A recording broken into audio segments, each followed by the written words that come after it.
Spaghetti with meatballs in sauce. Prep time, 15 minutes. Cook time, 40 minutes. Servings, 4 to 6. For the meatballs, you will need 500 g of ground beef, or a mix of beef and pork, half a cup of breadcrumbs, a quarter cup of grated Parmesan cheese, 1 egg, 2 cloves of minced garlic, 1 teaspoon of salt, half a teaspoon of black pepper, 1 teaspoon of dried oregano, 1 teaspoon of dried basil, a quarter cup of milk, 2 tablespoons of chopped parsley, and 1 tablespoon of olive oil for frying.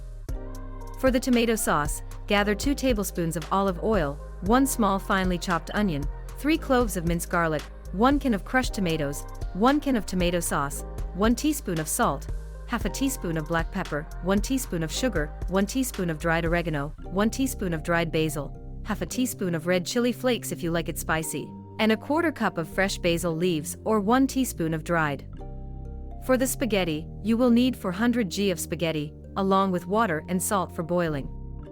For garnishing, have some grated Parmesan cheese and fresh basil or parsley ready. Step 1. Prepare the meatballs. In a large bowl, mix the ground meat, breadcrumbs, Parmesan, egg, garlic, salt, pepper, oregano, basil, milk, and parsley.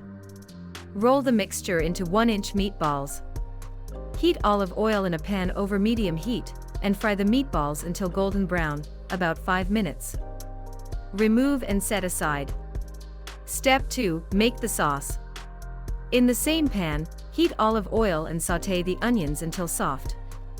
Add garlic and cook for 30 seconds. Pour in the crushed tomatoes and tomato sauce, stirring well. Season with salt, pepper, sugar, oregano, basil, and chili flakes. Add fresh basil leaves and let simmer for 15 minutes. Step 3. Cook the spaghetti. Boil water with salt, add the spaghetti, and cook according to package instructions. Drain and set aside. Step 4. Combine and serve. Add the meatballs to the sauce and let it simmer for 10 minutes. Toss the spaghetti with the sauce and meatballs. Serve hot, garnished with Parmesan and fresh basil.